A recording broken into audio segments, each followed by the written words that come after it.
আপনারা জানেন যে আমি দেশে না থাকার কারণে দুবাই আরব আমিরাত থেকে শরীক হয়েছেন আমাদের এনামুল হক ভাই। আহলান ওয়া সাহলান।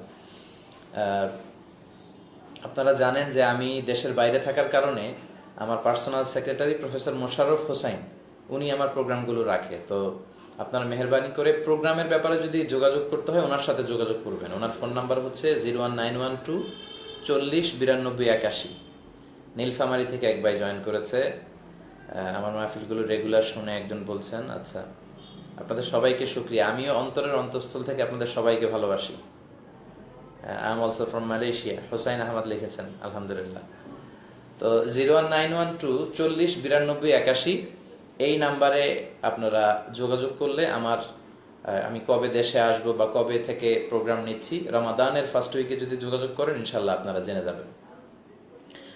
সম্মানিত ভাইয়েরা অনেকেই জয়েন করেছেন, সবাইকে সুস্বাগতম। কয়েকটি ছোটখাটো বিষয় নিয়ে আপনাদের সাথে আমি শেয়ার করব। প্রথমত হচ্ছে আমার একটা ডিসক্লেইমার আছে। আমার একটা ডিসক্লেইমার হচ্ছে যে আমি ডক্টর নই। অনেকেই আমাকে ভালোবেসে বিভিন্ন জায়গায় ফেসবুকে স্ট্যাটাস দেওয়ার সময় কিংবা মাহফিলের পোস্টারে অনেকে লিখে ফেলেন যে ডক্টর মিজানুর রহমান আজহারি, কিন্তু আমি এখনো ডক্টর হইনি। আমি পিএইচডি শুরু করেছি। মাই PhD research is going on. 1 বছর শুধু শেষ হয়েছে, আরো 2 ইয়ার্স টু গো। 2 বছর লাগবে পুরো পিএইচডিটা শেষ করতে আর কি। তো আমি সকলের কাছে অনুরোধ করব, যখন আমার পিএইচডিটা কমপ্লিট হবে, নিয়ম হচ্ছে একাডেমিক কোনো টাইটেল ব্যবহার করার জন্য সে পুরোপুরি টাইটেলটা যখন অর্জন হয়ে যায়, পুরোপুরি কোর্সটা শেষ হয়ে যায়, আমার যেহেতু বাই রিসার্চ 3 বছর আমার রিসার্চ কমপ্লিট হবে, আরো 2 বছর পরে পিএইচডি শেষ করার পরে আমাকে মানে ডক্টর বলে অ্যাড্রেস করা যাবে, সম্বোধন করা যাবে। তার আগে একাডেমিকলি এটা ঠিক না। তো যারা বিগত সময় পোস্টারে লিখেছেন বা বিভিন্ন সময় বলেছেন, যত মাহফিলেই যে আমি পোস্টারে ডক্টর লেখাটি দেখতে পাই, আমি কিন্তু এটার বিরোধিতা করি আর কি। এবং লোকজনদেরকে বলি যে আসলে এত টাইটেলের কোনো দরকার হয় না, শুধু আমার নামটা লিখলেই যথেষ্ট, মিজানুর রহমান আজহারি, দ্যাটস ইনাফ। তারপরেও অনেকে লিখে ফেলেন, এজন্য অনুরোধ থাকবে যে এটা এটা আর কেউ লিখবেন না। ডক্টরের শেষ হওয়ার পরে আপনারা ডক্টর লিখবেন। আমি কিন্তু সবসময় এগুলোর বিরোধিতা করি। অনেকে না বুঝেও আমাকে ব্লেম করেছে যে আপনি ডক্টর না, তারপরে ডক্টর কেন ইউজ করেন। আসলে এটা আমি কখনো বলিনি, এবং আমার personal secretary professor Mosharraf Hossain উনিও কখনো বলেননি যে ডক্টর লেখার জন্য, সবসময় অনুৎসাহিত করেছেন আর কি। সাত্তার খান কমপ্লেক্স থেকে আমাদের মহিউদ্দিন হোসেন ভাই, খুব বড় একজন আলেম, আলোচনা করে থাকেন, লিখেছেন এ কে এম আবু বকর ভুইয়া আমার খুব একজন বড় ভক্ত, আমিও তার ভক্ত। আবু বকর সালাম দিয়েছে, আসসালামু আলাইকুম ওয়া রাহমাতুল্লাহি ওয়া আলাইকুম আসসালাম। এনামউদ্দিন লিখেছে আমি আপনার ওয়াজের দারুণ ভক্ত। আসলে অনেকেই এখানে হয়তো সালাম দিবেন, প্রত্যেককে ইন্ডিভিজুয়ালি সালামের উত্তর দেওয়াটা হয়তো আমার জন্য কষ্ট করে, জন্য সকলের প্রতি রইল আমার সালাম। আসসালামু আলাইকুম ওয়া রাহমাতুল্লাহি তাআলা ওয়া বারাকাতুহু। তাবিজের ব্যাপারে কিছু বলুন। আচ্ছা, আমি নোট করে রাখি, পরে হয়তো আমি একটু একটু করে শেয়ার করব।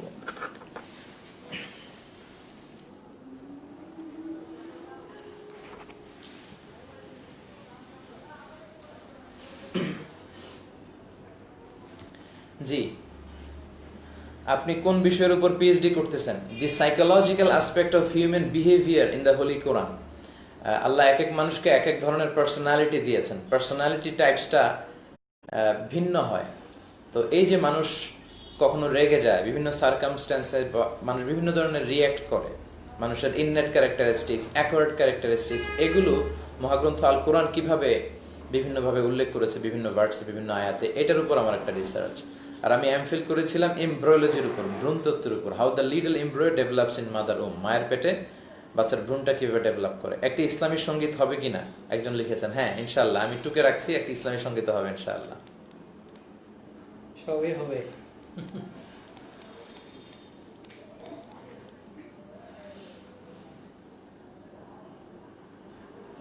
ভাই জ্যামে আটকে আছি, শুনতে পাচ্ছি না।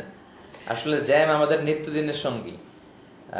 এটা আসলে সরকারের পক্ষ থেকে যদি ভালোভাবে ইনিশিয়েটিভ নেওয়া না হয় তাহলে এটা দূর করা সম্ভব না। আনোয়ার হোসেন ভাই বাহরাইন থেকে যুক্ত হয়েছেন, শুক্রিয়া। জি, তো প্রথমত ডক্টর এর বিষয়টাকে তো আমি ডিসক্লেম করলাম। দ্বিতীয়ত হচ্ছে আজকে 21শে ফেব্রুয়ারি, 21 ফেব্রুয়ারি, এটা হচ্ছে ইন্টারন্যাশনাল মাদার ল্যাঙ্গুয়েজ ডে হিসেবে গোটা বিশ্বে পালিত হয়। তো একজন ভাই লিখেছেন লাইভে কখন আসবেন, আমাকে মেসেজ করেছেন। ভাই আমি already I am in live, I am on air. আপনারা চাইলেই মিজানুর রহমান আজহারি আমার এই পেজটিতে জয়েন করেই লাইভে আমার সাথে সরাসরি যুক্ত হতে পারবেন ইনশাআল্লাহ। তো আজকে 21শে ফেব্রুয়ারি, আজকের এই দিনে সালাম, বরকত, রফিক, জাব্বার সহ এদেশের দেশপ্রেমিক কিছু ভাইয়েরা তাদের বুকের তাজা রক্ত ঢেলে দেওয়ার কারণেই মূলত আজকে আমরা এই বাংলা ভাষায় কথা বলতে পারছি। কিন্তু সবচেয়ে দুঃখের বিষয় হচ্ছে আমাদের ভাষা দিবসটাকে আমরা পালন করি ইংরেজিতে, মানে 21শে ফেব্রুয়ারি হিসেবে। আসলে সেই দিনটা কিন্তু ছিল 8ই ফাল্গুন। সবচেয়ে ভালো হতো যে ফাল্গুনের 8 তারিখেই যদি আমরা এই দিনটাকে সেলিব্রেট করতে পারতাম এবং ভাষা শহীদদের জন্য দোয়া করতে পারতাম 8ই ফাল্গুনে, তাহলে ভাষার যে মূল মর্যাদা সেটা রক্ষিত হতো আর কি। এখন যেহেতু ইন্টারন্যাশনাল প্ল্যাটফর্মে আমাদের ভাষা ছড়িয়ে পড়েছে দেশ থেকে দেশান্তরে গোটা বিশ্বে, তো সেহেতু ইন্টারন্যাশনালি হয়তো 21শে ফেব্রুয়ারি পালন করা যায়, কিন্তু 8ই ফাল্গুনে হয়তো আমাদেরকে আমাদের বাংলাদেশে আমরা চাইলে কিন্তু পালন করতে পারি। তো এজন্য ভাষা শহীদ পাশাপাশি মুক্তিযোদ্ধা যারাই দেশের জন্য রক্ত দিয়েছেন সবাইকে আমরা সবার জন্য দোয়া করি। তাদের যদি কোনো গুনাহ থেকে থাকে আল্লাহ যেন সেগুলো মাফ করে দেয়, তাদেরকে আল্লাহ জান্নাতের উচ্চ মাকাম দান করে, আমিন।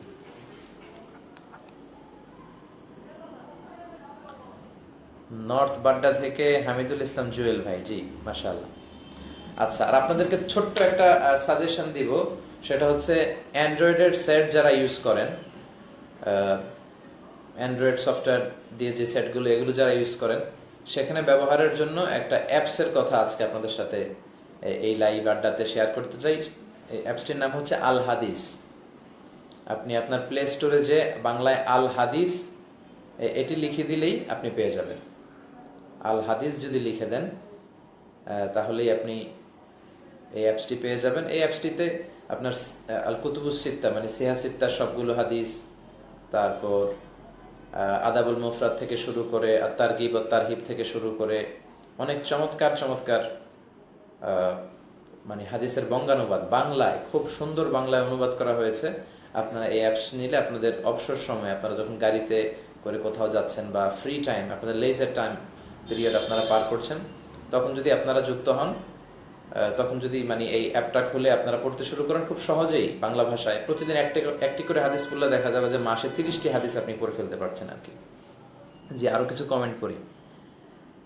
জি, অ্যাপ স্টোর কি পাবো না? হ্যাঁ, অ্যাপসে আপনি প্লে স্টোরে যে পাবেন, অ্যাপেলের ওখানেও আশা করি পাবেন। হ্যাঁ, এটা পাওয়া যাওয়ার কথা। বাংলা হাদিস লিখে আপনাকে সার্চ দিতে হবে বাংলায়। বারাকাল্লাহ গজলটা ইউটিউবে পাই না কেন? বারাকাল্লাহ গজলটা আমি পার্সোনালি আপলোড তো আমি দেই না, লোকজন দেয়। তবে আমি দেখেছি কে যেন আমার কোনো একটা মাহফিলের মধ্যে মেহের জাইনের বারাকাল্লাহ গানটা গাওয়া হয়েছে, সেখান থেকে কেটে কেউ দিয়ে দিয়েছে আর কি ইউটিউবে। আপনি ইউটিউবে আমার নামে যত ভিডিও পান এগুলো যদি একটা একটা করে দেখেন আপনি সেটাও পেয়ে যাবেন। আচ্ছা, বারাকাল্লাহ গানও একটু করে আপনাদের সাথে শেয়ার করবো ইনশাআল্লাহ। হিন্দু মেয়েকে বিয়ে করা যায় কিনা প্রশ্ন করেছেন। আচ্ছা, না, হিন্দু মেয়েকে বিয়ে করা যায় না। মুসলমান বিয়ে করবে শুধু মুসলমানকে, আর বিয়ে করতে পারবে ইহুদি কিংবা খ্রিস্টান মেয়েকে।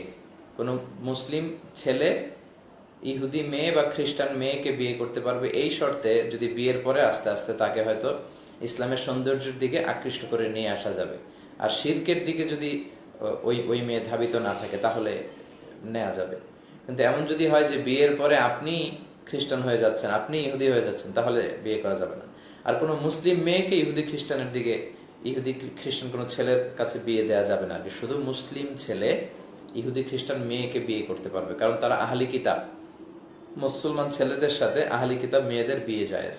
তাছাড়া হিন্দু, বৌদ্ধ এই জাতীয় কোনো ধর্মের নারীদের সাথে কোনো মুসলিম ছেলে বা মেয়ের এটা বিয়ে বৈধ নয়। আশা করি আপনি উত্তর পেয়েছেন।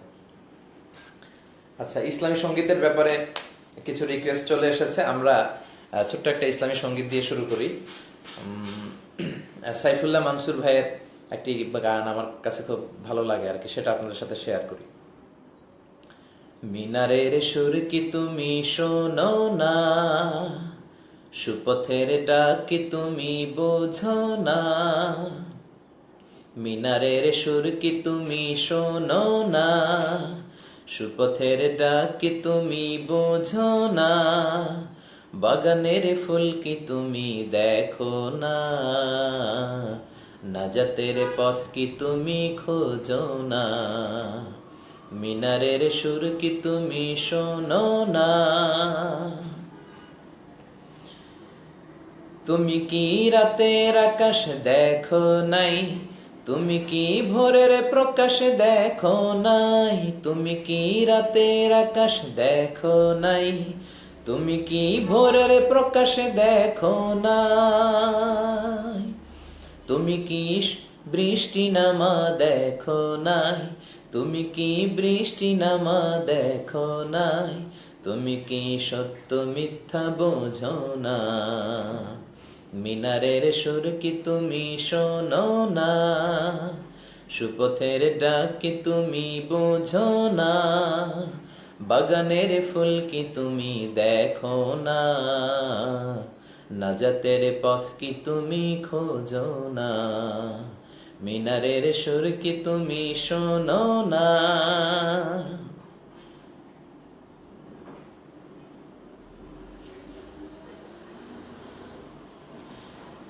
তুমি কি মাঠ দেখনি ফসল ভরা, দেখনি বৃক্ষ কেমন সবুজ করা, তুমি কি মাঠ দেখনি ফসল ভরা, দেখনি বৃক্ষ কেমন সবুজ করা, পাখিদের গান কি তুমি শোনো না,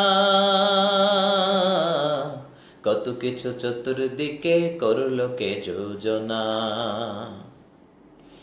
তুমি কি দেখতে চোখে পাও না, তুমি কি বাতাসে বুকে নাও না, তুমি কি দেখতে চোখে পাও না, তুমি কি বাতাসে বুকে নাও না,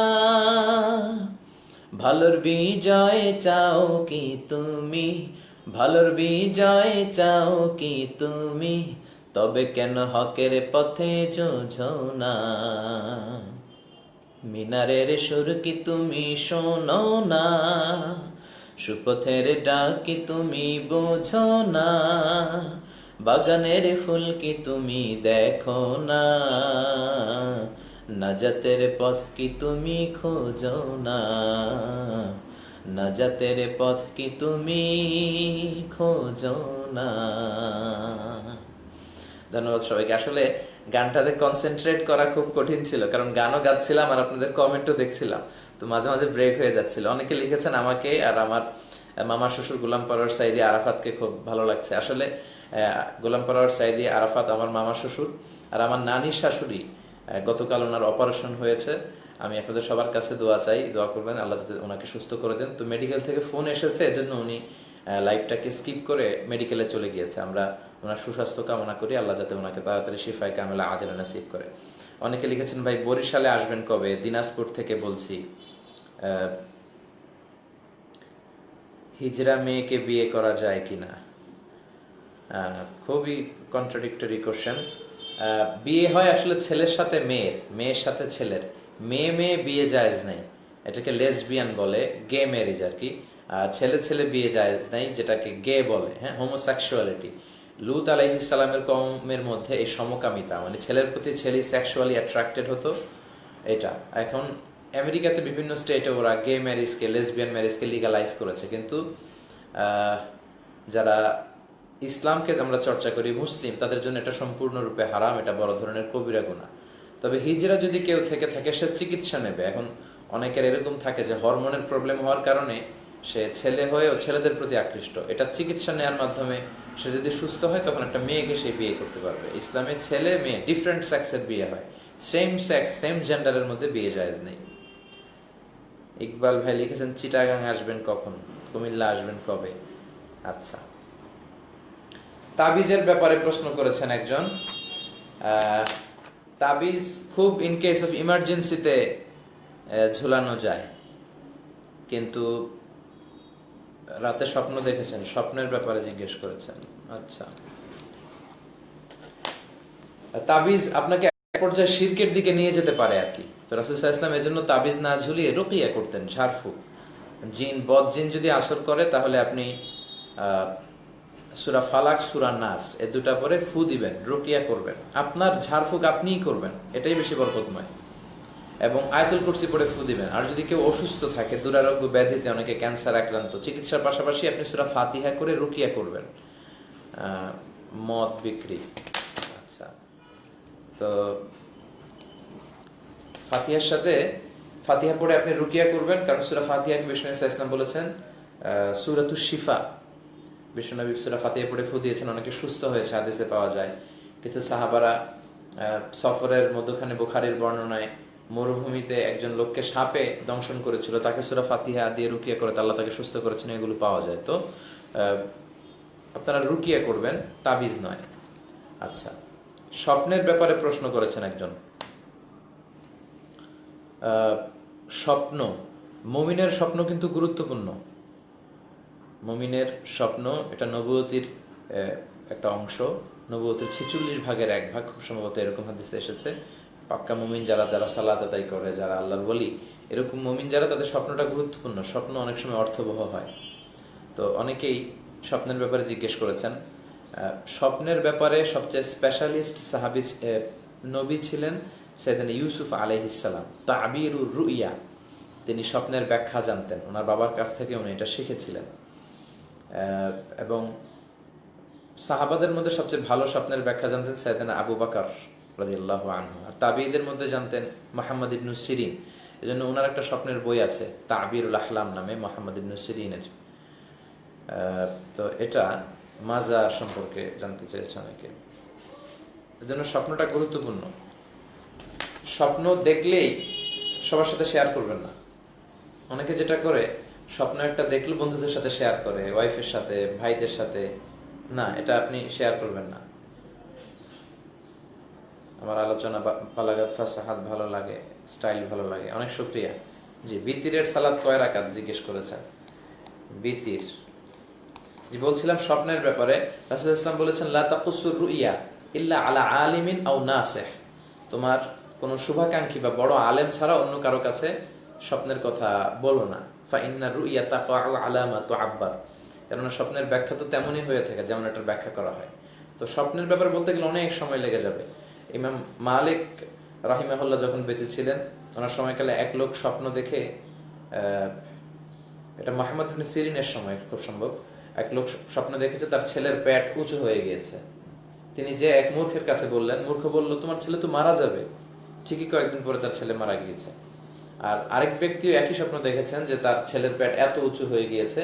তিনি এই স্বপ্নটা নিয়ে মুহাম্মদ ইবনে সিরিনের কাছে খুব সম্ভব যে বললেন। তো মুহাম্মদ ইবনে সিরিন বললেন তোমার ছেলে তো অনেক বড় আলেম হবে।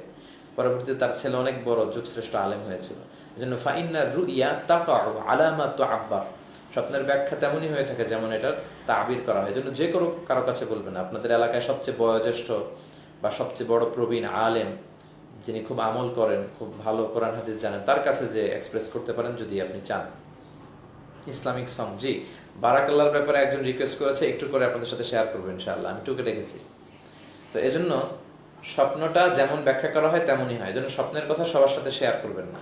রাসূল সাল্লাল্লাহু আলাইহি ওয়াসাল্লাম বিভিন্ন সময় স্বপ্ন দেখতেন, হাদিসে পাওয়া যায়। কিছু আলামত আছে। কেউ যদি স্বপ্নে দেখছেন যে আপনি গরুর দুধ খাচ্ছেন, তো তার মানে আপনার জ্ঞান বাড়বে, এটা একটা সাইন। তারপর আপনার জামা যদি ছোট হয়ে যায়, তার মানে আপনার তাকওয়া পরহেজগারি কমে যাচ্ছে। রাসূল সাল্লাল্লাহু আলাইহি ওয়াসাল্লাম বুখারীর বর্ণনায় রাসূল সাল্লাল্লাহু আলাইহি ওয়াসাল্লাম বললেন যে অনেক কথা চলে আসছে, এগুলো আসলে মিস হয়ে যাচ্ছে। যাদের কমেন্টসগুলো পড়া হয়নি তারা যদি আরেকবার একটু টেক্সট করেন তাহলে হয়তো আমি পড়ে আপনাদের সাথে শেয়ার করবো ইনশাআল্লাহ। মাযহাব নিয়ে প্রশ্ন করেছে। আচ্ছা, রাসূল সাল্লাল্লাহু আলাইহি ওয়াসাল্লাম একবার স্বপ্ন দেখলেন যে সব সাহাবাদের জুব্বা, কারোটা নাভি পর্যন্ত, কারোটা হাঁটু, কারোটা টাকনু, কিন্তু বললেন যে ওমরে ফারুকের জুব্বা আমি দেখলাম এত বড়, ওমরে ফারুক তার জুব্বা টেনে টেনে নিয়ে যাচ্ছেন। তো সাহাবারা বললেন ফামাদা আউয়ালতা বিহি ইয়া রাসূলুল্লাহ, আপনি কি তাওয়িল করলেন? রাসূল বললেন আউয়ালতু বিহি আত-তাকওয়া, আমি এটার দ্বারা তাকওয়ার তাওয়িল করলাম।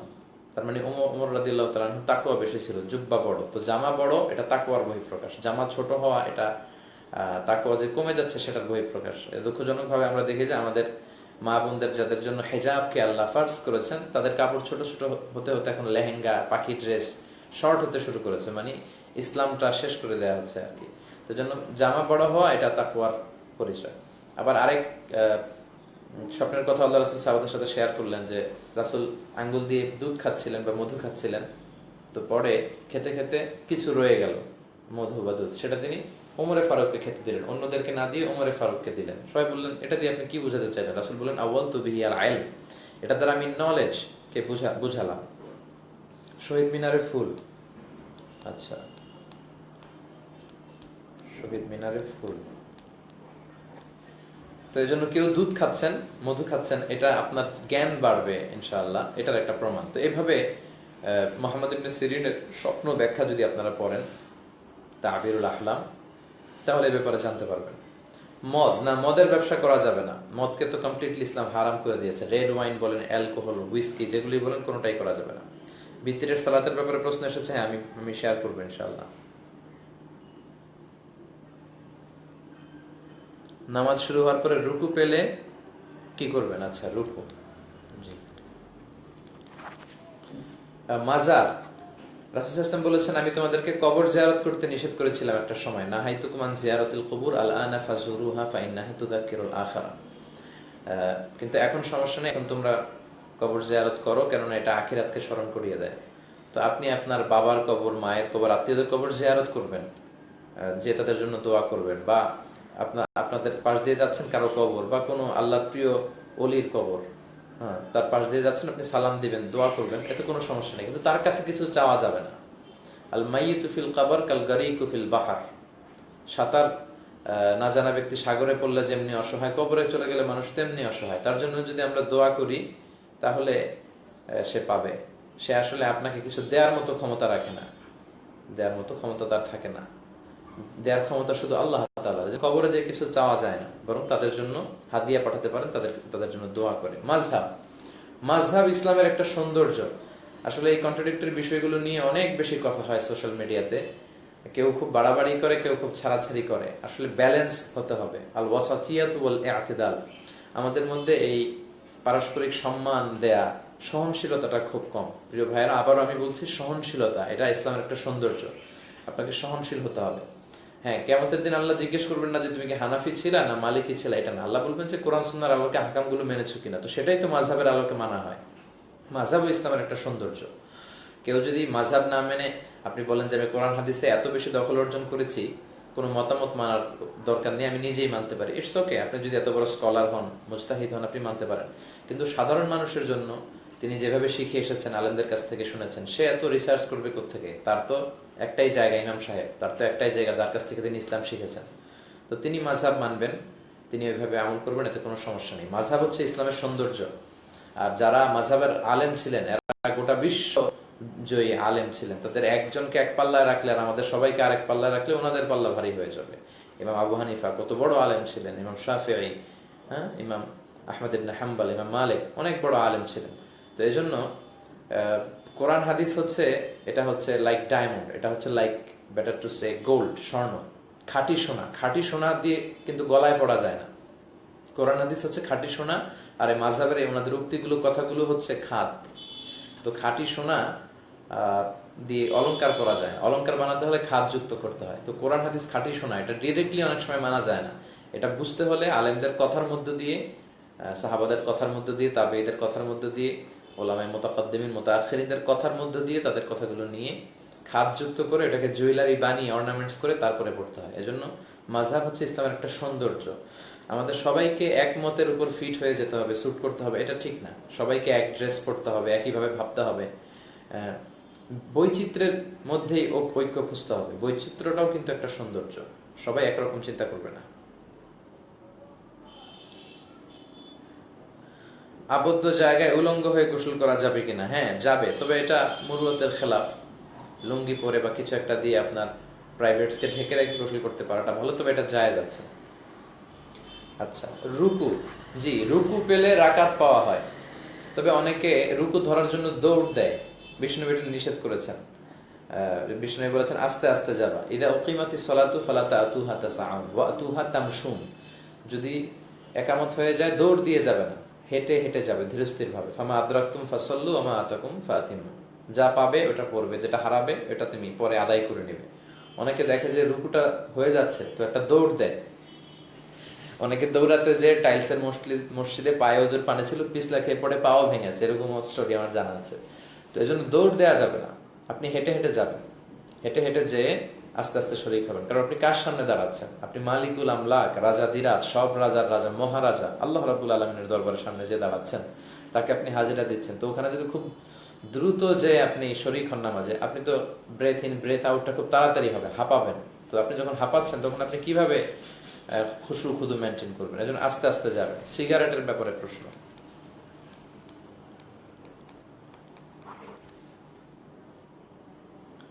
আপনি মাঝে মাঝে ইংরেজি বলেন কেন? আছে ইংলিশ। জি, এমডি আলী হুসাইন বসুন্ধরাতে এই ভাই জব করে, আমাকে অনেক চমৎকার চমৎকার গিফট করেছিল একটা মাহফিলে। আলী হোসেনকে আমি খুবই পছন্দ করি, 5 ওয়াক্ত নামাজ পড়ে, আলেম ওলামাদেরকে পছন্দ করে, আল্লাহ তাকে কবুল করুক। জি বলছিলাম হচ্ছে, জি রুকু ধরার জন্য আস্তে আস্তে যাবেন, তাড়াহুড়ো করে সালাতে যাওয়া ঠিক না। There is no rushing in সালা, নো হ্যাস্টিনেস ইন সালা, সালাতে কোনো তাড়াহুড়ো নাই। আহলে সুন্নাত আহলে হাদিস, আচ্ছা, একদিনেই সবাই সব জেনে নিতে চায় আর কি। মাশাআল্লাহ, অনেক আগ্রহ ভাইদের। আহলে সুন্নাহ আহলে হাদিস,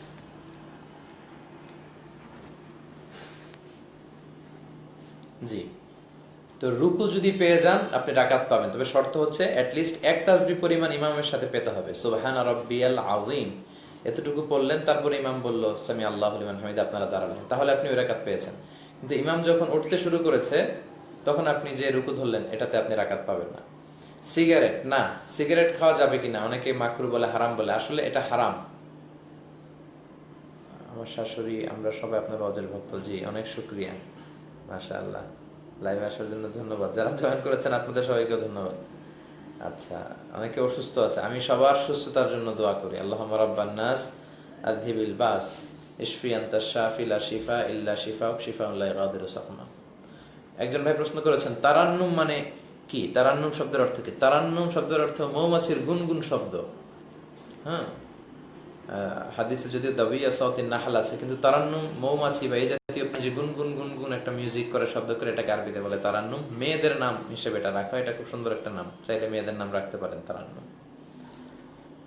আচ্ছা, তো সিগারেট খাওয়া যাবে না অনেকগুলো কারণে। লা তুলকু বিআইদিকুম ইলাত তাহলুকা, নিজে নিজেকে ধ্বংসের হাতে ছেড়ে দিও না। আপনি চাইলে আপনাকে ধ্বংস করতে পারবেন না। আপনার প্রাণ এটা আপনার, বাট এটা আল্লাহর দেয়া আপনার প্রাণ, আপনার কাছে আমানত। তো এটাকে আপনি নষ্ট করতে পারবেন না। যদি এটা করা যেত তাহলে সুইসাইড করলে কোনো গুনাহ হতো না। আমার জান আমি শেষ করেছি, আমি তো অন্য কাউকে মারলাম না, তারপরেও গুনাহ হচ্ছে কেন? তো মান কাতালা নাফসাহু বিশাইইন উযযিবা বিহি ইয়াউমাল কিয়ামা, নিজেকে নিজে যেইভাবে শেষ করবে সে ওইভাবেই কিয়ামতের দিন শাস্তি পাবে। যে বিষ খেয়ে সুইসাইড করলো তার শাস্তি হবে শুধু বিষ খাওয়া। যে যে মেয়ে ওড়নায় গলা পেঁচিয়ে ফাঁস দিয়ে মরলো, তার ফাঁসি খাওয়াটাই হবে শাস্তি। যে স্ট্যাবিং করলো, নিজেকে নিজে ছুরিকাঘাত করে মারলো, সে ওইভাবেই শাস্তিপ্রাপ্ত হবে। তো এই জন্য সিগারেট খেলে আপনি গ্রাজুয়ালি নিজেকে শেষ করে দিচ্ছেন। নিকোটিন থাকে, চিকিৎসা বিজ্ঞানীরা বলে it will damage your lung, এটা আপনার ফুসফুসকে শেষ করে দিবে। আপনার স্ত্রী, আপনার ছেলে মেয়ে ক্ষতিগ্রস্ত হবে, পরিবেশের ক্ষতি হবে, অর্থের অপচয় তো কবিরা গুনাহ। ওয়ালা তুবাযজিরু তাবযীরা ইন্নাল মুবাযজিরিনা কানু ইখওয়ানা শায়াতিন ওয়া কানা শায়তানু লিরাব্বিহি কাফুরা। তো এজন্য অপচয় করা হয়। অপচয় হলো, পরিবেশের ক্ষতি হলো, কাছের লোকদের ক্ষতি হলো, তারপর নিজেকে নিজে শেষ করে দেয়া হচ্ছে, যেটার অধিকার আমরা রাখি না। তো এটা কবিরা গুনাহ, এটা করা যাবে না। সিগারেটের প্রসঙ্গ গেল। অনেকে বলে আসলে আমি এত ইংরেজি বলি কেন? আমি আসলে তো পুরো মাহফিল জুড়ে ইংরেজিতে লেকচার কন্ডাক্ট করি না। আমি হয়তো কোরআনের একটা আয়াত বললাম, পাশাপাশি ইংরেজিতে ভার্সটা বলি, তারপর আবার বাংলায় ব্যাখ্যা করে দিই। যা ইংরেজিতে বলি তা আবার বাংলায় ব্যাখ্যা করি। তো আপনার কাছে হয়তো উইয়ার্ড লাগছে যে আমি ইংরেজি বলি কেন, কিন্তু হাজারো দর্শক, হাজারো যুবক ছেলেপেলেরা আমার আলোচনা শুনে শুধু এই জাতীয় কন্টেম্পোরারি বিষয়গুলো, আমি ইস্যুগুলো নিয়ে আসি। হয়তো আমার আলোচনা থেকে এমন এমন বিষয় তারা পায়, মানে এটা আমি অহংকার করে বলছি না, অনেক ভাই আমার সাথে শেয়ার করে যে আমরা একটা নিউ ডাইমেনশনে আলোচনা আপনার কাছে পাই বিধায় আমরা আসি। তো এই জন্য আমার শ্রোতা শুধু আমজনতাই না, শুধু আলেমরা না, উচ্চশিক্ষিত লোকেরাও আমার অনেক শ্রোতা আছে, বা আমাদের অনেক বক্তাদের উচ্চশিক্ষিত শ্রোতারাও আছে। তো তাদের খোরাক দেওয়ার জন্য ইংরেজিতে বা সায়েন্স রিলেটেড বিষয়গুলো বা কন্টেম্পোরারি যেগুলো চলছে, what's going on around us, এই বিষয়গুলো আমরা শেয়ার করি। তো এটা ইসলামের কল্যাণেই, এটা আমি খুব ভালো ইংরেজি পারি এটা দেখানোর জন্য না। বলে আয়াত বিল্লাহ, অহংকার থেকে আল্লাহ আমাদেরকে মুক্ত রাখুক। যার অন্তরে সরিষার দানা পরিমাণ অহংকার থাকবে তার জন্য জান্নাতে ঢোকা কষ্টকর হয়ে যাবে। আল্লাহ অহংকার থেকে আমাদেরকে বাঁচায়। জি, বিতিরের সালাতের ব্যাপারে প্রশ্ন করেছেন। বিতিরের সালাতের ব্যাপারে সবচেয়ে বেশি বিশুদ্ধ সনদে যে হাদিসগুলো পাওয়া যায় সেগুলো হচ্ছে প্রথমে 2 রাকাত পড়ে সালাম ফিরিয়ে পরে 1 রাকাত পড়বেন। তো তাহলে আপনার সব বিতির হয়ে গেল। রাসূল সাল্লাল্লাহু আলাইহি ওয়াসাল্লাম রাতে 8 রাকাত পরে আবার 2 রাকাত পরে 1 রাকাত পড়তেন। অর্থাৎ মূলত আল্লাহ নিজে বেজর, ইন্নাল্লাহা বিত্রুন ইউহিব্বুল বিত্র, আল্লাহ নিজে বেজর, বেজরকে আল্লাহ পছন্দ করেন। তো দিনে যা পড়লেন নামাজ 2-2-4-4 করে, মাগরিবের 3 পড়ার কারণে সব বেজর হয়ে যায়। আবার রাতে যা যা পড়লেন শেষে 1 রাকাত পড়লে বেজর হয়ে যায়। তো প্রথম কথা হচ্ছে যে আপনি 2 রাকাত পড়ে সালাম ফিরাবেন, তারপর দাঁড়িয়ে 1 রাকাত পড়বেন, সবচেয়ে বেশি বিশুদ্ধ। এরপরে যেটা বিশুদ্ধ পাওয়া যায় সেটা হচ্ছে 3 রাকাত একসাথে পড়ে ফেলবেন, দ্বিতীয় রাকাতে বসবেন না, বসবেন শেষবারে বসবেন। আচ্ছা, আর কুনুত কখন পড়বেন? রুকুর আগে না পড়ে? ইয়াকনুতু বা'দা রুকু ক্বাবলা রুকু, দুটোই হাদিসে আছে। আমরা হানাফি স্কুল অফ থটে যেটা পড়ি এটাও হাদিসে আছে।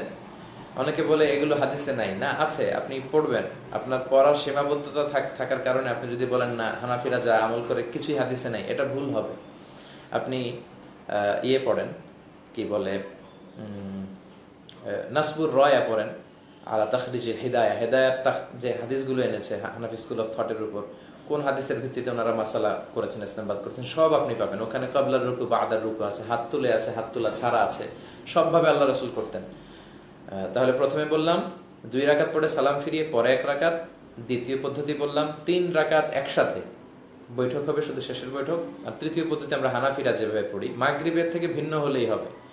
অনেকে বলে হানাফিরা যেভাবে বেতের পরে এটা মাগরিবের চেয়ে মতো হয়ে যায়, মাগরিবের চেয়ে মত থেকে ভিন্ন হয় না। এটা কে বলেছে? মাগরিবে তো আমরা কুনুত পড়ি না, মাগরিবে তো আবার আল্লাহু আকবার বলে তাকবীর পড়ি না, হানাফিরা তো এটা পড়ে। তো এতেই কিন্তু ভিন্ন হয়ে যায়। আল্লাহ আমাদেরকে বোঝার তৌফিক দান করুন। শহীদ মিনারে ফুল দেয়া যাবে কিনা? ফুল দিলে আসলে একটা শ্রদ্ধা দেখানো হয়, কিন্তু এটাও এক ধরনের শিরকি কাজের দিকে চলে যায় আস্তে আস্তে। কারণ নূহ আলাইহিস সালামের জামানায় যেটা হয়েছিল, এভাবেই তারা শ্রদ্ধা দেখাতে যে আস্তে আস্তে শিরকির দিকে ধাবিত হয়েছিল। তো এটা ঠিক না। আর আমরা বাংলাদেশে যত ফুলের গার্ডেন আছে সব ফুলগুলো এনে তাদের শহীদদের যে মিনার স্তম্ভ ওখানে রেখে দিলে আসলে তাদের কিছু যায় আসে না। বরং ওখানে দাঁড়িয়ে যদি আমরা সূরা ফাতিহা পাঠ করে তাদের জন্য ক্ষমা চাই, তাদের জন্য আল্লাহর কাছে তাদের পক্ষ হয়ে ইস্তেগফার করি, এতে তাদের উপকার হবে। তো যেটাতে আসলে তাদের উপকার হয় সেটা না করে অন্যান্য গান বাজনা ফুল দিয়ে আসলে কোনো লাভ হবে না। আল্লাহ আমাদেরকে বোঝার তৌফিক দান করুন। এরপরে আহলে সুন্নাত এবং আহলে হাদিস। আসলে আহলুস সুন্নাহ এই টার্মিনোলজিটা খুব কম্প্রিহেন্সিভ। আহলে হাদিস ভাইয়েরাও সুন্দর নামকরণ করেছে, তারা তাদের মতো খেদমা করে যাচ্ছে। I do appreciate that, but আহলুল হাদিস থেকে আহলুস সুন্নাহ নামটা বেশি শামিল, বেশি চমৎকার। কারণ সুন্নাহর ভেতরে হাদিস আছে, আবার সব হাদিসের ভেতরে সুন্নাহ নাই। এজন্য আহলুস সুন্নাহ ওয়াল জামাআহ এগুলো হাদিস থেকে নিয়ে, রাসূলের ট্র্যাডিশন থেকে নিয়ে চুজ করা। কিন্তু বাংলাদেশে হয়ে গেছে ভিন্ন। বাংলাদেশে অনেকে নিজেকে দাবি করতেছে সুন্নি, ও রাসূলের সুন্নাতের কোনো কাজই নেই। তুমি কি সুন্নি তাহলে? রাসূল যেভাবে ইবাদত করেছেন, তুমি যদি আশিকে রাসূল হও তাহলে পুঙ্খানুপুঙ্খের উপর রাসূলের রেখে যাওয়া সুন্নাহ, এগুলোর সাথে তো আপোষ করা যাবে না, এগুলো সবচেয়ে বেশি মানতে হবে। সুন্নাহ সবচেয়ে বেশি ভায়োলেট করে যারা, এরা হয়ে যাচ্ছে সুন্নি, এটা ঠিক না। অনেকে লিখছে যে স্যার ইংলিশে চলবে। তো প্রায় প্রিয় ভাই দেখুন যে মানুষের পারসেপশনটা পার্সন টু পার্সন ভ্যারি করে। আপনাদের অনেকের কাছে মনে হচ্ছে আপনি ইংরেজি বলবেন না, কিন্তু অনেকে বলছে যে ভাই শুধু ইংরেজিতেই বলেন। সো এজন্য ব্যক্তি বিশেষে মানুষের রুচি চাহিদা এটা ডিফার করে আর কি, ভিন্ন হয়। এজন্য সবার বিষয়গুলো খেয়াল রেখে আমরা ওইভাবে আলোচনা করার চেষ্টা করি। উত্তর ছোট করে দিলে ভালো হয়। যে আসলে লম্বা উত্তরের কারণে আপনাদের অনেকের কথা পড়া হচ্ছে না। তো আহলুস সুন্নাহ নামটা ভালো, কিন্তু তাদের মধ্যে সুন্নাতে সবকিছু থাকতে হবে। আর আহলে হাদিস ভাইয়েরা, ওনাদের সবচেয়ে ভালো দিক হচ্ছে যাচাই বাছাই করে বলেন, পড়েন, কথা বলেন, কিন্তু একটু কট্টর, অ্যাপ্রোচিংটা একটু স্ট্রং। ঠিক আছে? এটা আবার ঠিক না। Simplicity is the beauty of Islam. ইসলামের একটা সৌন্দর্য হচ্ছে আর তাইসির, সবকিছু সহজ হবে। কোনো মুফতি যদি লিগ্যাল অপিনিয়ন দেয়, ফতোয়া দেয়, আর সেটা যদি আমাদের স্যুট না করে, মানতে কষ্ট হয়, বোঝা যাবে যে something is missing in this ফতোয়া, in this legal opinion, and scholar should revise the issue. কিছু হয়তো মিসিং হয়ে যাচ্ছে, আবার রিভাইজ করা উচিত। এজন্য সহজ হতে হবে। আহলে হাদিস ভাইদেরকে সুস্বাগতম জানাই যে কোরআন হাদিস অনুযায়ী কথা বলে, কিন্তু মাযহাবকে গালি দেওয়া, হানাফিদের সাথে ঝগড়া লাগা, এগুলো না করে একটু দরদের জায়গা থেকে বিনয়ের সাথে আপনাদের পদ্ধতি, মানহাজ আপনারা তুলে ধরুন। আপনারা সবাই আমরা ভাই ভাই, আমরা আমাদের পারস্পরিক সম্পর্ক কেন নষ্ট করব? আমরা যারা মাযহাব মানি তারাও আপনাদের ভাই, আপনারা যারা আহলে হাদিস বলে পরিচয় দিচ্ছেন তারা আপনারাও আমাদের ভাই, আমরা সবাই ভাই ভাই। আল মুসলিম ইখওয়া, আমরা সবাই আল মুসলিম আখুল মুসলিম। তো আমাদের ভ্রাতৃত্বের সম্পর্ক আমরা নষ্ট করব না।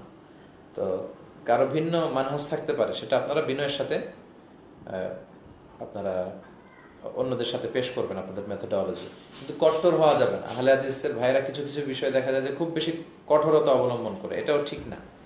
ফ্লেক্সিবল হওয়া উচিত। যারাই খেদমত করছেন, যে সেক্টরেই করছেন, আল্লাহ সবার খেদমতকে কবুল করুন। জি, এরপরে বারাকাল্লাহ গানটার অনুরোধ করা হয়েছে। জি, আমি এবার একটু বারাকাল্লাহ গানটা আপনাদের সাথে শেয়ার করি। We are here on this special day, our heart full of pleasure, a day that brings the two of you close together. We gathered here to celebrate moment to lies treasure. We ask Allah to make your love last forever. Let's raise our hands and make dua like the Prophet taught us, and with one voice let's all say Barakallahu lakuma wa baraka alaykuma wa jama'a bainakuma fi khair. Barakallahu lakuma wa baraka alaykuma وجمع بينكما في خير. بارك الله لكما وبارك عليكما وجمع بينكما في خير. بارك الله. জি, আপনাদের বারাকাল্লাহ song আপনাদের অনুরোধে আপনাদের সাথে share করলাম। Android মোবাইলে কোরআনের apps রাখা যাবে কি? জি, অ্যান্ড্রয়েড মোবাইলে কোরআনের অ্যাপস রাখা যাবে, কিন্তু যেটার মধ্যে কোরআনের নাস মানে মুসহাফ সিস্টেমে, ওইটা ওপেন রেখে আপনি টয়লেটে ঢুকতে পারবেন না, কারণ তখন সেটা ওপেন। কিন্তু ওই প্রোগ্রামটা ক্লোজ করে ঢোকা যাবে, কারণ আপনারা জানেন যে বাইনারি ডিজিট 0 আর 1, এটা দিয়েই মূলত এই সবগুলো সফটওয়্যারের যে বিষয়গুলো আমরা আমাদের স্ক্রিনে দেখি। তো যখন আপনি কোরআনটাকে অফ করে ফেললেন, এটা 0 1 হয়ে গেল, এটা আর কোরআন থাকে না, এটা বাইনারি ডিজিটে চলে যায়। তো আপনি টয়লেট থেকে বের হয়ে আবার অ্যাপসটা খুলে পড়তে পারবেন, কিন্তু টয়লেটে যখন ঢুকবেন তখন সেটাকে ক্লোজ করে দিতে হবে। আশা করি উত্তর পেয়েছেন। জি,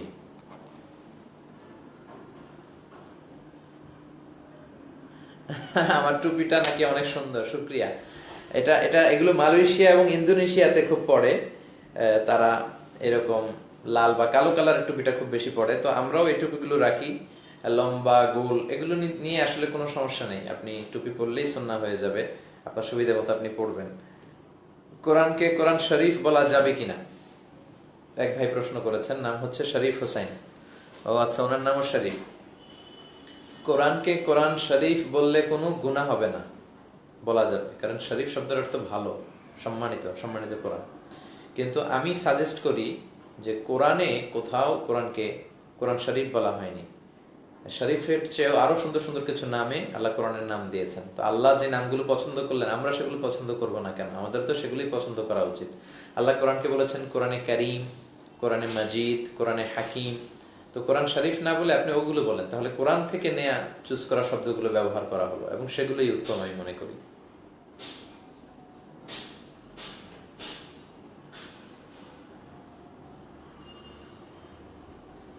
আপনি কোন দেশে? আমি এখন বাংলাদেশে ভাই। আমি এক সপ্তাহ পরে মালয়েশিয়া চলে যাবো ইনশাআল্লাহ।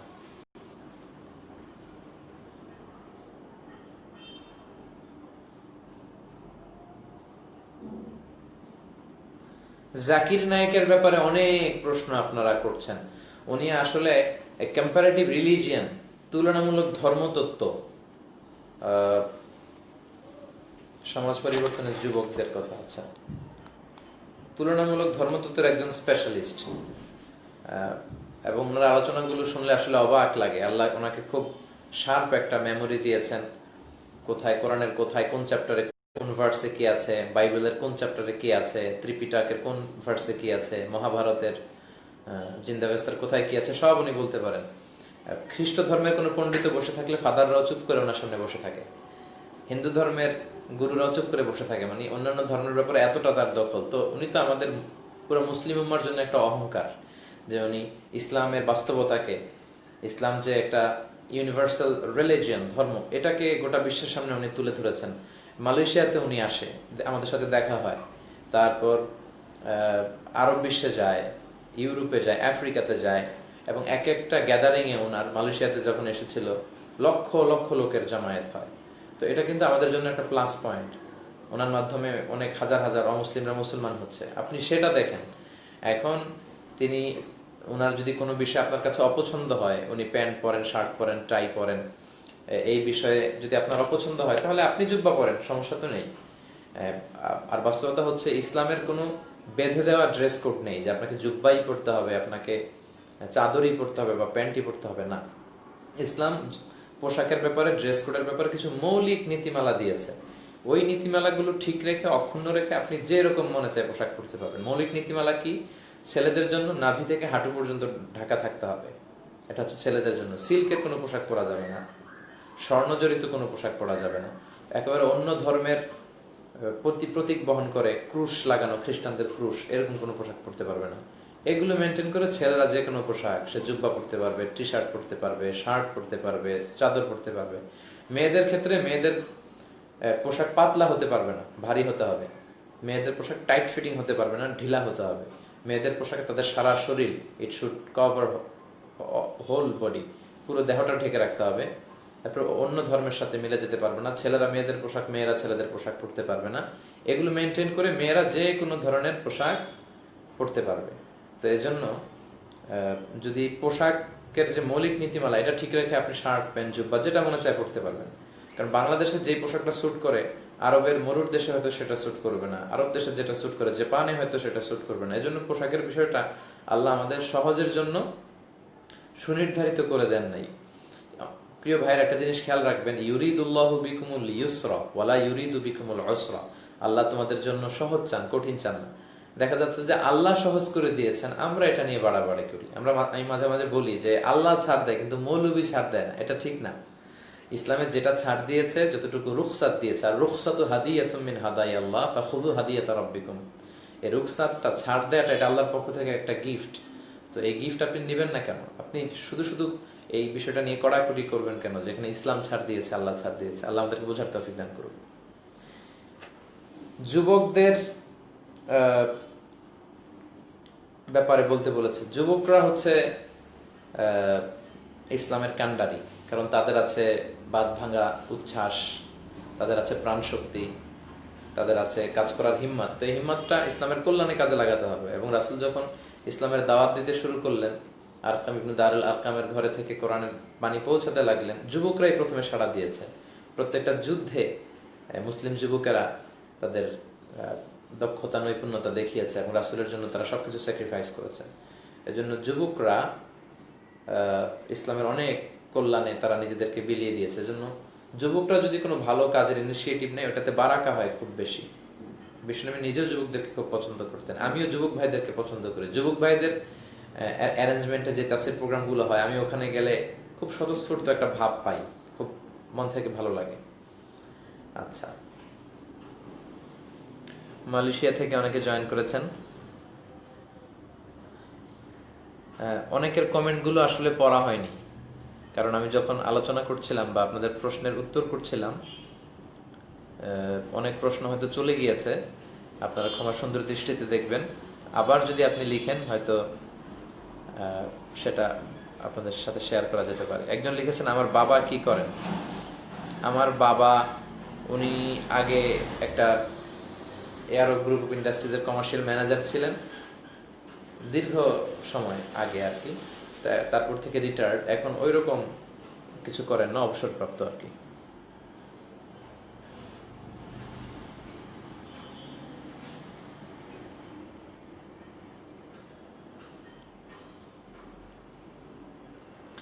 ঘোড়ার গাড়ি বা হেলিকপ্টারে করে বিয়ে করা যায় কিনা?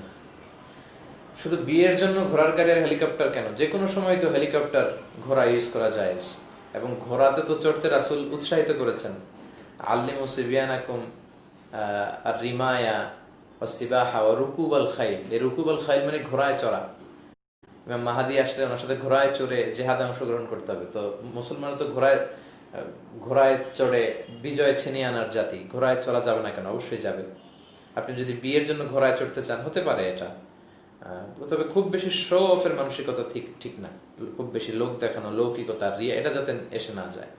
হেলিকপ্টারে করে বিয়ে যদি প্রয়োজন হয় আপনি মনে করেন করবেন, সমস্যা নেই। তবে এলাকায় খুব তাক লাগানোর জন্য, লোক দেখানো, এই মানসিকতাগুলো পরিহার করতে পারলে ভালো। তাহলে আত্মার রোগগুলো কমে যাবে। আমাদের আত্মা আসলে নানা রোগে আষ্টে পৃষ্ঠে একেবারে জট পেকে যায়।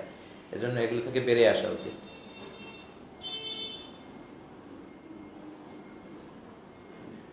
মাযহাব কি? উত্তর দেয়া হয়েছে। বিয়ে করার সময় নিজের আর্থিক সামর্থ্য আছে সে অনুযায়ী বিয়ের অনুষ্ঠান, যে যেরকম সামর্থ্য আছে ওই রকম আপনাকে মাহার দিতে হবে। খুব বেশিও না, খুব কম না, আপনার সামর্থ্য অনুযায়ী। আপনি কোথায় পড়ালেখা করেছেন বলবেন কি? আমি পড়াশোনা করেছি বাংলাদেশে দারুন নাজাত সিদ্দিকিয়া কামিল মাদ্রাসাতে। এই মাদ্রাসার প্রিন্সিপাল আখমা আবু বকর সিদ্দিক আমার মাথার তাজ, আমার আইকন। হুজুরকে আমি সবসময় শ্রদ্ধা করি। হুজুর আমাকে নিজের ছেলের মতো শ্রদ্ধা করেন। প্রতি বছর আমি দেশে আসলে একবার আমি হুজুরদের সাথে দেখা করি। তো হুজুর বিভিন্ন নসিহতপূর্ণ কথা বলতেন। এবং এই পর্যন্ত আসার বড় যারা আমাকে পেছন থেকে উৎসাহ জুগিয়েছেন তার মধ্যে হুজুরও একজন। তো দারুন নাজাতে আমি 7 বছর পড়াশোনা করেছি। সেখানে কাশিয়ানের হুজুর, হেড মুহাদ্দিস আব্দুল লতিফ শেখ, পাবনার হুজুর, হাজীগঞ্জের হুজুর, কাঠালিয়ার হুজুর, ওনাদের কাছ থেকে অনেক কিছু শিখেছি। ওনাদের কাছে আমি ঋণী। সবসময় হুজুরদের জন্য দোয়া করি। এবং কেউ যখন এসে বলে যে হুজুর আপনার কোথায় পড়েছেন বা আমার ছেলেকে কোথায় দিব, আমি এক বাক্যে বলি দারুন নাজাতে দেন। ওখানে এলেম এবং আমলের সমন্বয় আছে। দারুন নাজাত আমার হৃদয়ে, আমার প্রাণে সবসময় জায়গা করে রাখবে। এবং দারুন নাজাত শিক্ষকদের জন্য, ছাত্রদের জন্য সবসময় আমি দোয়া করি। এবং আমি আজকের লাইভেও বলছি যে আপনারা আপনাদের ছেলে মেয়েদেরকে দিতে চাইলে দারুন নাজাতে দিতে পারেন। ওখানে পড়াশোনার মান খুবই ভালো।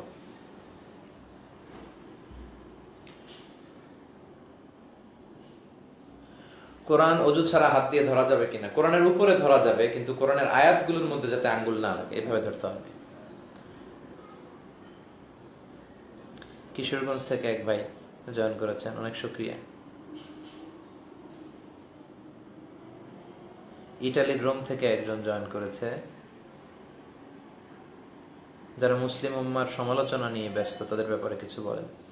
আসলে 3টা জিনিস, একটা হচ্ছে সমালোচনা, তারপর হচ্ছে আলোচনা, তারপর হচ্ছে আত্মসমালোচনা। প্রিয় ভাইরা, আমি আবারও বলছি, একটা হচ্ছে সমালোচনা, তারপর হচ্ছে আলোচনা, তারপর হচ্ছে আত্মসমালোচনা। সবচেয়ে খারাপ হচ্ছে সমালোচনা, তারপর যেটা মোটামুটি ভালো সেটা হচ্ছে আলোচনা, সবচেয়ে ভালো হচ্ছে আত্মসমালোচনা। নিজে নিজের দোষ যে বের করে শুধরে নিতে পারে সেই সবচেয়ে বুদ্ধিমান। আমরা অন্যের দোষ খোঁজাখুঁজিতে খুব ব্যস্ত। আপনি যদি অন্যের গোমর ফাঁস করে দেন তাহলে কিয়ামতের দিন আল্লাহ আপনার গোমর ফাঁস করে দেবে। আর অন্যের কোনো ভুল দেখেও যদি তাকে আপনি ক্ষমা করে দেন, সেটা মানুষের কাছে প্রকাশ না করেন, আপনারও যদি কোনো ভুল ত্রুটি, অন্যায়, গোপন বিষয় থেকে থাকে, আল্লাহ সেটা গোপন রেখে দিবেন। এজন্য আমরা আমাদের দেশে যেটা হয়, কাদা ছোড়াছুরিটা খুব বেশি। এই দল ওই দলকে পছন্দ করে না, এরা ওদের গালাগালি করে, এরা ওদেরকে কাফের ফতোয়া দেয়। এবং আমাদের মুসলিম উম্মার আজকের এই করুণ পরিণতির জন্য এটাই সবচেয়ে দায়ী। ইহুদি, খ্রিস্টান, বিধর্মী নাস্তিকরা আমাদের না যতটা ক্ষতি করেছে, আমাদের নিজেদের এই কাদা ছোড়াছুরিটাই আজকে আমাদেরকে এই পর্যায়ে নিয়ে এসেছে। অনেক তো হলো কাদা ছোড়াছুরি, সুন্নি, শিয়া, তারপর ওয়াহাবি, হ্যাঁ, এই জাতীয় কথাবার্তা, জামাতি, তাবলিগি, দেওবন্দি, এগুলো আর কত? স্বাধীনতার পর থেকে আমরা আমাদের ছোট বয়স থেকে আজ পর্যন্ত এগুলো দেখে আসছি। আমরা কি এক প্ল্যাটফর্মে বসতে পারবো না? এক টেবিলে বসে কি কথা বলতে পারবো না? আমরা কি এখনো কি আমাদের হুঁশ ফিরে আসবে না যে আমাদের মুসলমানদের বাংলাদেশে এক হওয়া উচিত? তাই আমার এই ছোট্ট লাইভে আপনাদের সবার কাছে আমি উদাত্ত আহ্বান জানাই, আসুন আমাদের ছোট্ট ছোট্ট পার্থক্যগুলো আমরা ঘুচিয়ে ফেলি, একে অপরকে ভ্রাতৃত্বের বন্ধনে কাছে টেনে নেই। আমাদের মধ্যে যে যে বিষয়ে মিল আছে সেগুলোকে সামনে রেখে আমরা একত্রিত হই। আমাদের অমিলগুলোকে পিছিয়ে রেখে আমরা যেন একসাথে মিলে কাজ করতে পারি। আল্লাহ আমাদের তৌফিক দান করুন। দারুন নাজাত কোথায় বলবেন কি? দারুন নাজাত হচ্ছে ডেমরা থানায়, শুক্রুশি কবরস্থানের পাশে, গলাকাটা ব্রিজ দিয়ে আপনি পাশে চলে যাবেন। চিটাং রোড থেকে ডান দিকে ঢাকামুখী যখন আপনি যাবেন তখন চিটাগাং রোড থেকে ডান দিকে শুক্রশিক অবস্থানের পাশে, রানীমহল বা সারুলিয়া বাজার থেকে খুব কাছে দারুন নাজাত, এটা ঢাকায় ডেমরা থানায় এবং টপ 10-এ এটা এখন অবস্থান নিয়েছে। বাংলাদেশের শ্রেষ্ঠ যে 10টা প্রতিষ্ঠান এর মধ্যে প্রায় ফার্স্ট সেকেন্ড হয়। আমরাও যখন দাখিলে 14টা A+ পেয়েছিলাম, আমরাও তখন র্যাঙ্কিংয়ে এসেছি। এভাবে সেই ধারাবাহিকতা। আগে যখন আমরা ভর্তি হয়েছিলাম দারুন নাজাতে তখন তো অত বড় একাডেমিক ভবন বা ছাত্রাবাস ছিল না, কিন্তু এখন তো বিশাল পরিসরে। আপনারা অবশ্যই দারুন নাজাতে যাবেন। দারুন নাজাতে ছাত্রদের সুন্দর লেবাস, পোশাক, তাদের আমল আখলাক, কার্যক্রম দেখলে আপনাদের মন ভরে যাবে। আমি সাজেস্ট করবো আপনারা সেখানে যাবেন এবং ছেলে মেয়েদেরকে দারুন নাজাতে ভর্তি করাবেন।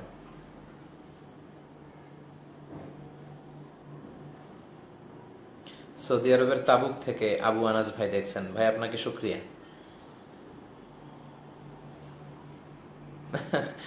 অনেকে বলছেন আপনার যেমন গলা তেমন চেহারা, মাশাআল্লাহ, আল্লাহু আকবার, আল্লাহ শুকরিয়া, আল্লাহুম্মা হাসসানতা খালকি ফাহসিন খুলুকি।